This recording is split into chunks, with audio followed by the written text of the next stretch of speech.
Hey, what's up fellas? Here we go with more gameplay action at Battle Creek Paintball. This video has a few more games at the Junkyard field, but it also highlights some more difficulties because of the weather. But first, let's try another quick third-person view at the beginning of the game. Something I haven't really tried in a while, and I had a brief fail in the previous video. Now, if you haven't seen the previous video with the gameplay at Battle Creek, here it is again at the top corner of the video if you'd like to watch that too.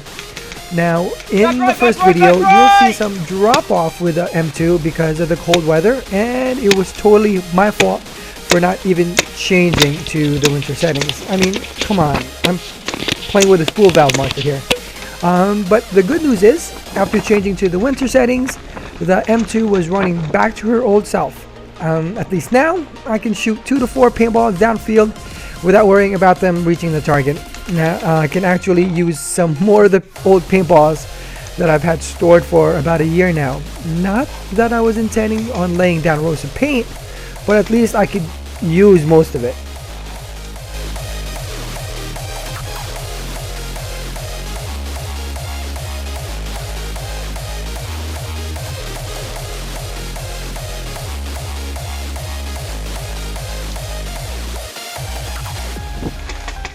So here's the first game, and not much shooting as you can see. I just wanted to make it up to the middle of the field, listen to my teammates, call out the other players while staying quiet so I can at least surprise them when they move up. I noticed that nobody ran up all the way to the right side, so I wanted to take advantage of that and keep whoever was somewhere in the middle from getting there. They had someone all the way on the back left, but I couldn't really get a good shot on him. So I decided to just try to move up and get the guy somewhere on the right. I had an idea on where he was and thought he totally didn't know I was coming.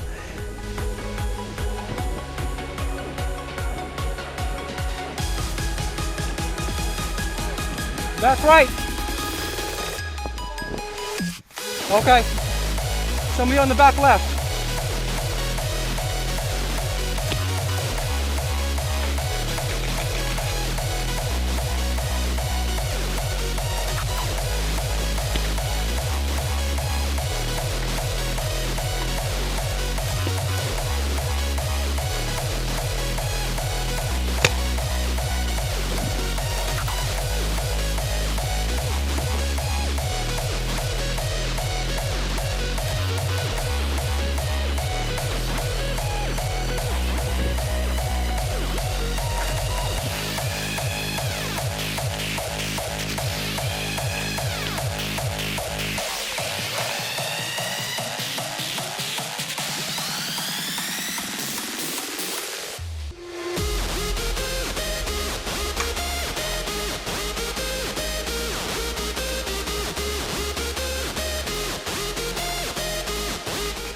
And as you can see me rounding the tire pile, he was already aimed at me.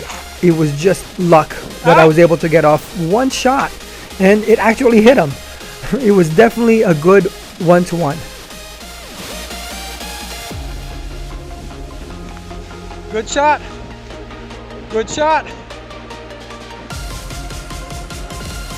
Boy, am I glad I wore my gloves. And right in the hand.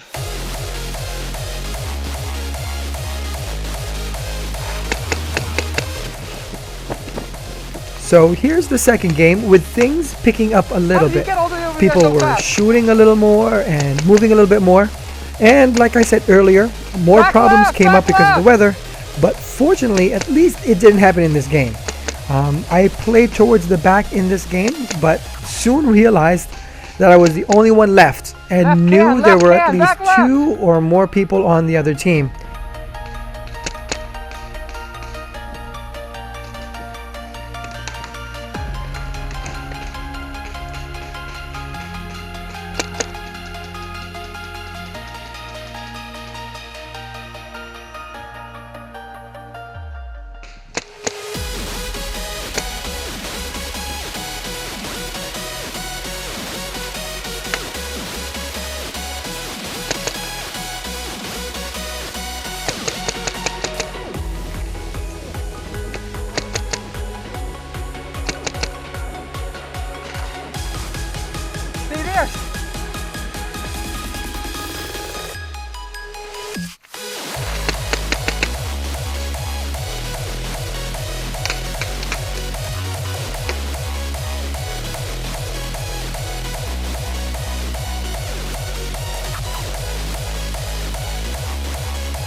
kind of figured that they'd soon be advancing and working to flank me, so I decided to leave the middle of the field and pick a corner.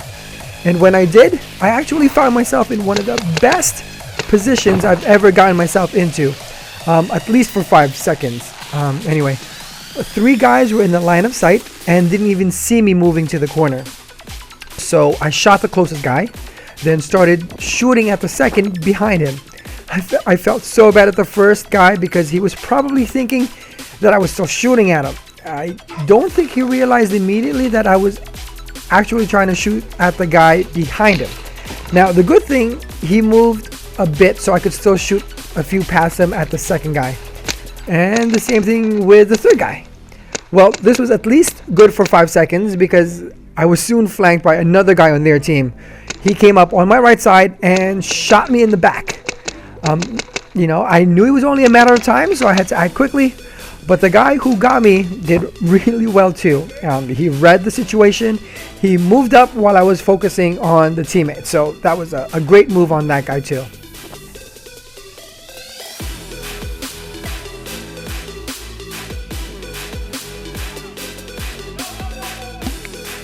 Don't do it, Jim. Do it.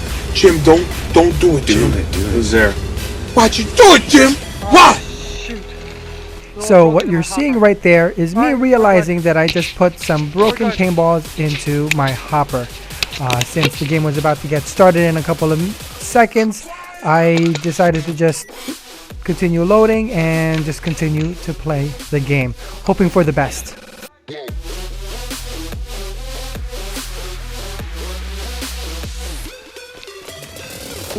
I just wanted to ask you guys out there what you would have done or have done in a similar situation in the past.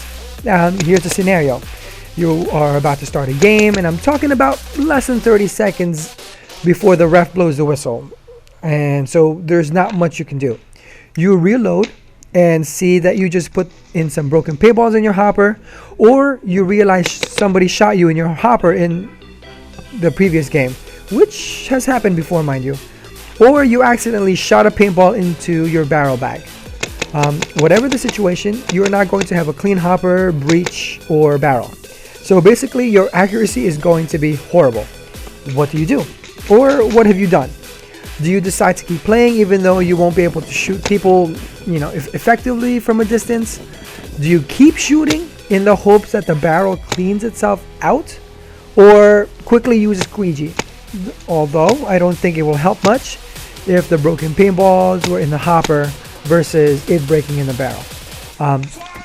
Or do you just call it quits because it's not worth the frustration or aggravation, and just take your time, use the time to clean your gear, and be ready for the next game?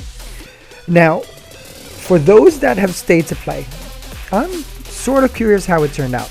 Was it worth it to stay and play?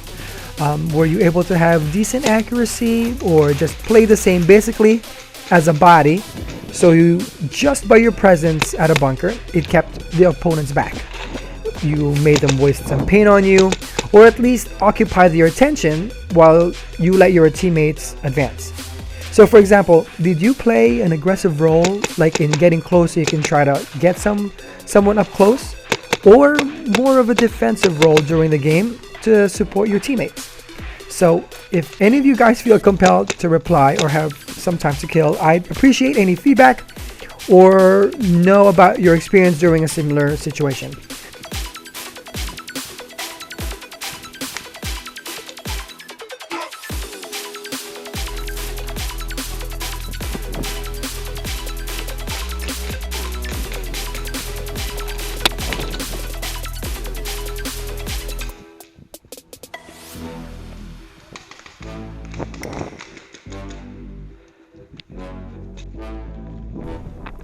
Fortunately, that was the end of the one set of paintballs that I had.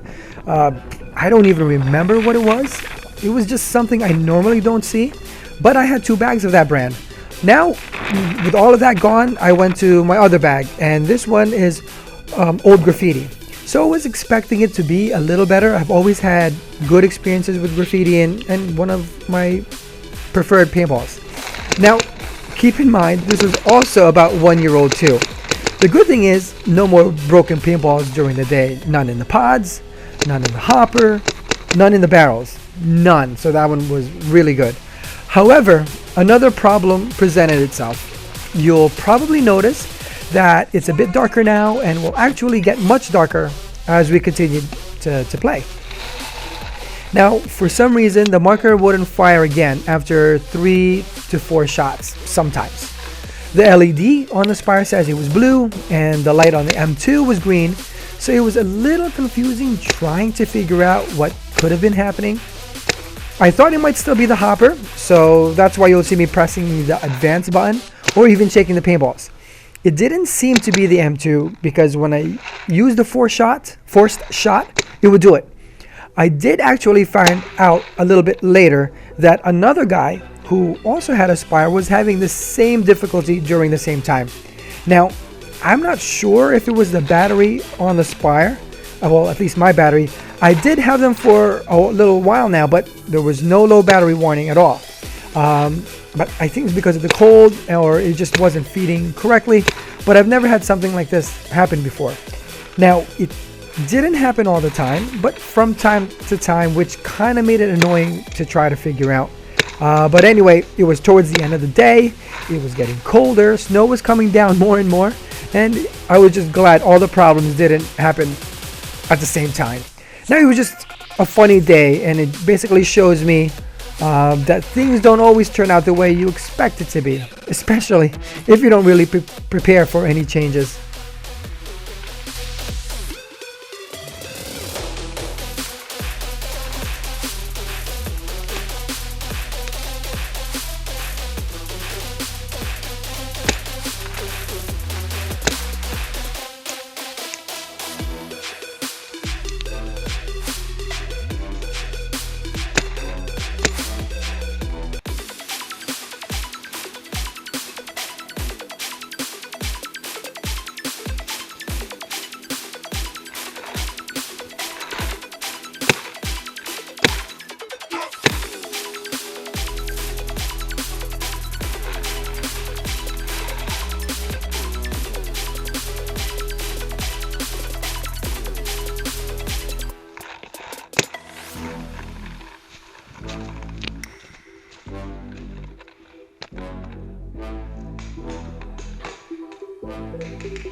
So here we are towards the end of the day. You can clearly see that the weather is drastically different from the beginning of the day. I was totally not expecting such a dramatic change in the weather, and I don't think anyone at the field did either. Now, I apologize that the quality isn't that good now, but hopefully you'll still be able to see some of the action towards, the end of the day.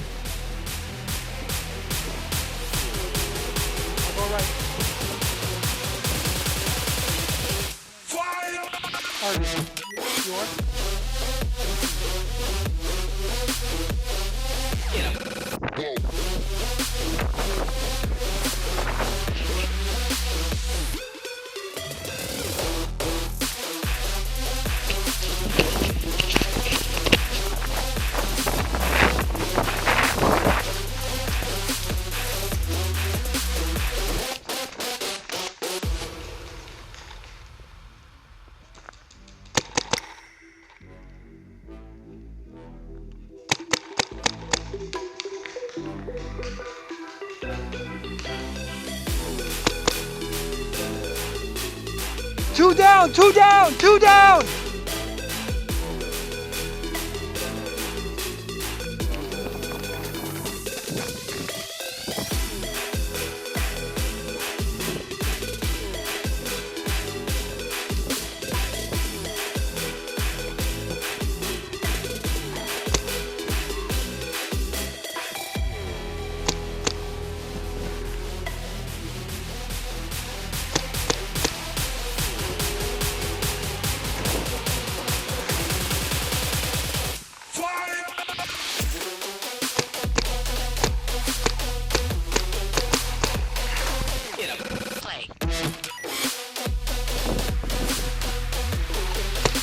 And As always, thank you very much. I don't think I can even say it enough for all you guys out there that continue to be interested in my videos, liking, subscribing, and commenting on them. I totally appreciate them, and as you may already know, I try to respond to each one as much as I can. I've got a few more videos lined up, some older, some newer, but I'll definitely continue to work on them, editing them and all that good stuff, and upload them on a regular basis. Now, with all of that said, thank you again, fellas, and see you out there on the field. He's out, he's out!